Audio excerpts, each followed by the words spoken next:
What's going down, 49er fans? It's JD. Figure, I take a little time after the game to kind of process things, think things through, and kind of break down this game and take away, some positives and some negatives from this 49er loss week 1 to the Minnesota Vikings. I know a lot of you guys saw my reaction video to our final drive at the end of the fourth quarter, and I was obviously pretty upset. But, now that I've had a little bit of time to calm down, kind of collect myself, think things through, I wanted to bring to you guys my positives and negatives from this week's game. Let's start with the positives. Defensively, this defense looked phenomenal today. The pass rush got after it pretty well. DeForest Buckner with 2.5 sacks. Ronald Blair in there making pressures. Solomon Thomas had some good pressures in the game. The pass rush looked good. The defense looked really, really solid. They only allowed 17 points to one of the better offenses in football. And to do it in their house, in that environment, with all that crowd noise was really impressive. And, DeForest Buckner balled out of his mind. Fred Warner, the rookie, stepping in at middle linebacker with Reuben Foster's absence, had 11 tackles today and was literally all over the field. Everywhere the ball was, that's where Fred Warner was. And it was amazing to watch. It was great to watch. Richard Sherman only allowed 1 catch today, people. Richard Sherman looked good. The Niners defense did their job. They only allowed 17 points to the Vikings today. And again, let me hammer home the point that DeForest Buckner played out of his mind. They could not block him no matter what they tried to do. DeForest Buckner was a man among men out there, absolutely dominated. He had 3 sacks all of last season and has already racked up 2.5 in 1 game this year in 2018. So expect DeForest Buckner to live up to the hype and be in the running for Defensive Player of the Year this season. But that's kind of where the positives stop for me. So let me bring you guys to the negatives, and make sure you get your popcorn, maybe get a beverage, because this might take a little bit. You have to start with the injuries. Right guard was absolutely decimated with injuries today. Both Joshua Garnett and Mike Person were lost for the game due to injuries on their lower body. We had to have Gary Gilliam, our swing tackle, come in and play right tackle and move the rookie, Mike McGlinchey, into right guard. That's how destroyed we were by injuries in this ball game, and it was clearly a factor. The run game was non-existent to the right-hand side. It was very predictable, and the Vikings knew it. Every time we tried to run the ball, it was pretty much to the left, and they snuffed it out. We weren't able to run the ball effectively. Jimmy G was under pressure all game long, and the injuries really did a toll on that offensive line. Marquise Goodwin left the game with a quad injury. He tried to come back, give it a go. He toughed it out, but he could only last a series or 2 before they pulled the plug.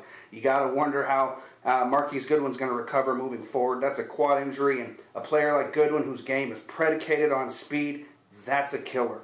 You also have to look at all the dropped passes. God damn, every time I looked up, a Niner player was dropping a pass. Whether it was George Kittle, Pierre Garçon, Trent Taylor, you name it. We dropped so many passes in this game, and it was absolutely fucking mind-boggling, people.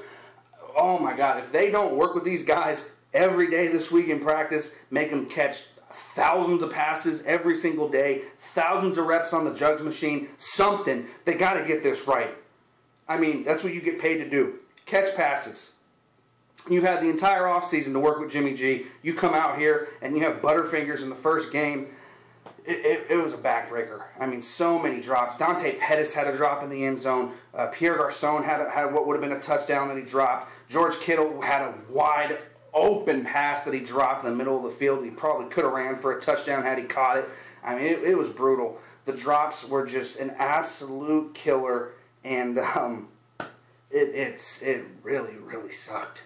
Another negative that really stood out to me in this game was linebacker Brock Coyle. That dude is an absolute stiff. He doesn't do anything well. He missed so many tackles. He missed so many coverage assignments, letting guys just run by him. And when he did kind of size up his guys and had to build, had the chance to make a tackle, he would whiff. Brock Coyle is an absolute stiff, an absolute bum. And when he got hurt, and I don't wish injuries on anybody, but let me tell you this: when he got hurt and he left that game, I let out a sigh of relief because I knew they were going to bring in Elijah Lee, and he would at least give an effort. He would at least do something that Brock Coyle was not doing, and that was try hard. Brock Coyle is an absolute bum.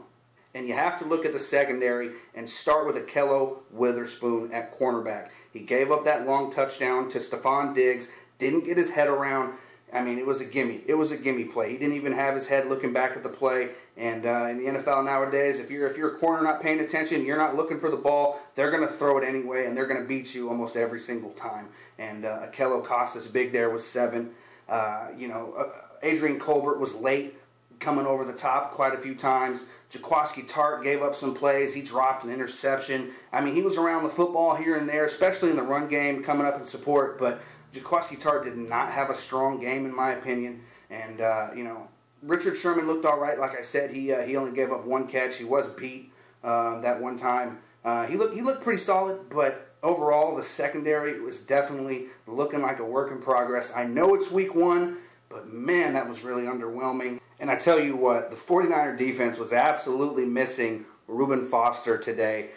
He's going to be out for another game. He'll be back week 3 against the Kansas City Chiefs, but damn, we could have used him out there today. Him and Fred Warner together, when they're finally on the field at the same time, is going to be an absolutely scary combination.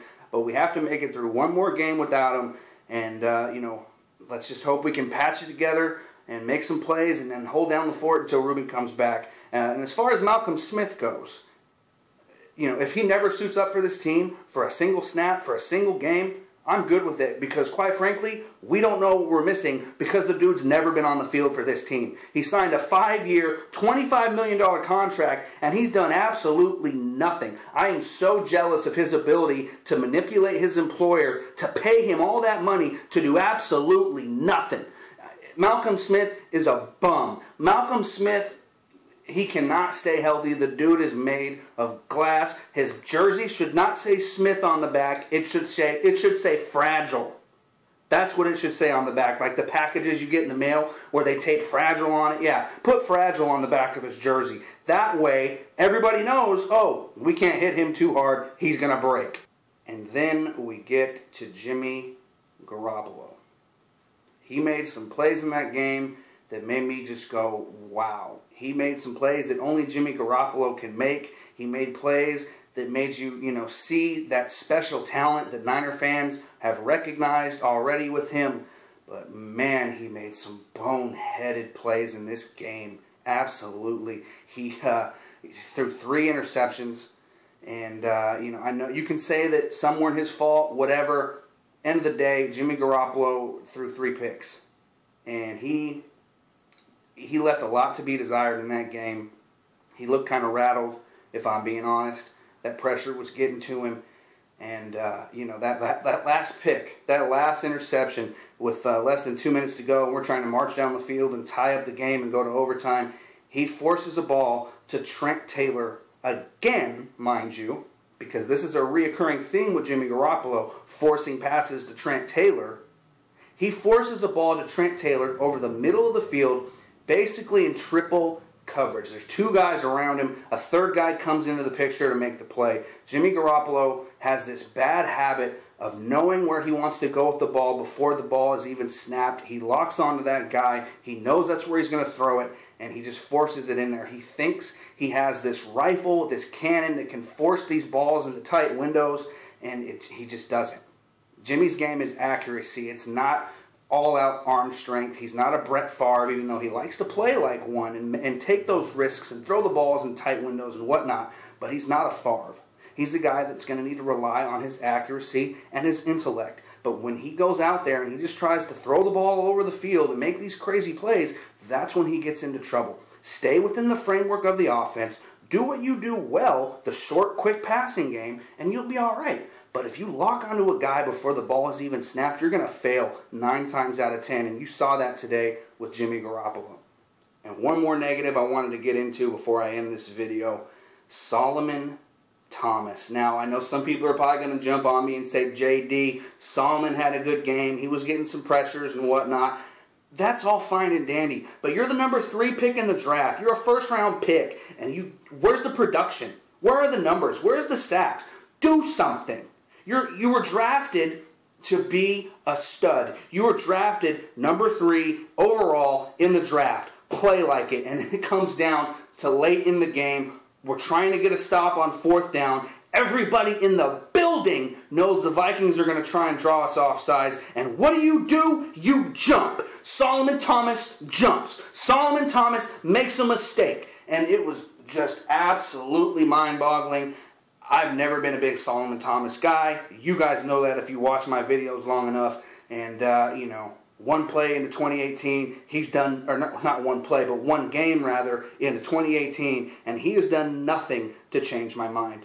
Quite frankly, guys, we got to get it together. We got 1 week before we have to play again. It's not, it's not all fun and games anymore. It's not the preseason. These ones count. We can't mess around anymore. We fall to 0-2, we're in trouble. So get back to the drawing board. Kyle Shanahan, you're this master of offense, right? We only scored 16 points against the Minnesota Vikings. And yeah, I know they're a great defense, but you're supposed to be one of the brightest offensive minds in football, and you're supposed to have one of the brightest young stars at quarterback and have this amazing scheme. I didn't see it. Where was the creativity in that game? You get down on the goal line and you hand the ball off to Alfred Morris like 5 straight times. He fumbles it at the 1-yard line, completely ruins the drive. Where's the creativity in the red zone? It's obvious that we struggle to put up points in the red zone, but you're supposed to be this offensive mastermind. Is it Jimmy Garoppolo not being that efficient in the red zone? Is it the offensive targets? Do we need to go get a bigger wide receiver? Or is it your game plan, Kyle? I'm kind of wondering. I'm kind of thinking it's a mixture of everything. But we get down there on the goal line, and what do? We run it 5 straight plays, up the gut, into the teeth, into the strength of the Minnesota Vikings defense, and come away with nothing because Morris coughed it up. Where's a bootleg in that situation? Get Jimmy moving. Get the players moving around. Be creative. That was so prehistoric in your thinking, Kyle Shanahan. I don't understand that sequence at all. That just blew my mind completely. And it was a really, really rough day if you're a Niner fan. Because, I'll be honest with you. Going into that game, I didn't think we were going to win. We're playing a Super Bowl contender in their house. But when you play in that game and you're watching it unfold the way that it did, and the fact that we had a chance to win it, and we didn't, that's the backbreaking part. I could have understood if we went in there and got beat pretty soundly and, didn't look that great altogether. But the fact that the plays were left on the field that could have completely changed the game, it was a rough one, guys. Hopefully we can fix it next week.